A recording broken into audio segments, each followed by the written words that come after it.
Hello दोस्तों, नमस्ते, प्रणाम, जय श्री राम जी। आप सबके स्वागत करती हूँ दोस्तों अपना यूट्यूब चैनल में। तो आज मैं बहुत ही प्यारा जिउतिया मैया का सोहर गीत लेकर आई हूँ। जिउतिया माता का आप लोग जरूर सुनिएगा, शुरू से लेकर अंत तक सुनिएगा इस जिउतिया मैया का सोहर का गीत का। दोस्तों अच्छा लगेगा तो छोटा सा प्यारा सा कमेंट कर दीजिएगा और गीत को लाइक कर दीजिएगा और चैनल को साथ में सब्सक्राइब कर लीजिएगा और शुरू से लेकर अंत तक सुनिएगा इस जिउतिया माता का सोहर गीत दोस्तों।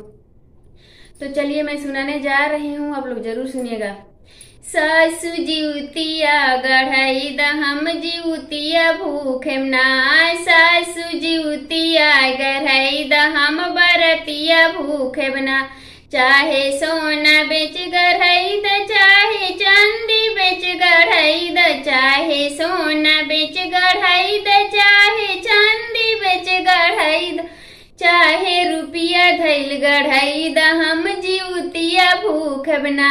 चाहे रुपया धैल गढ़ाई द हम जिउतिया रहेम ना। चाहे चांदी बेच गढ़ावा हम जिउतिया भूखब ना। सासु जिउतिया गढ़ाई द हम जिउतिया रहब ना।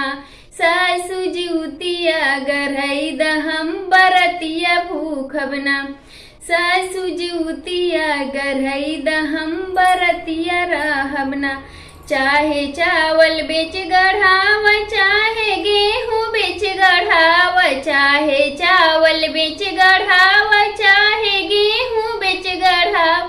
सासु जिउतिया गढ़ाई द हम बरतिया रहेब ना।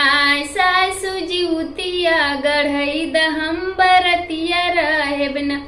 चाहे चावल बेच गढ़ाव, चाहे गेहूं बेच गढ़ाव, चाहे चावल बेच गढ़ाव, चाहे गेहूं बेच गढ़ाव, चाहे खेतवा धई दबाने हम जिउतिया भूखब ना। चाहे खेतवा धई दबाने हम बरतिया रहेम ना। सासु जिउतिया गढ़ाई द हम बरतिया रहेम ना। सासु जिउतिया गढ़ाई द हम जिउतिया भूखब ना।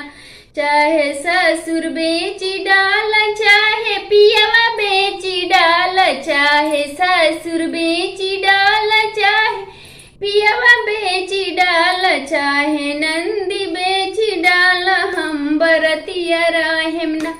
चाहे नंदी बेची डाल हम बरतिया रहेम ना। सासु जिउतिया गढ़ाई द हम जिउतिया भूखब ना।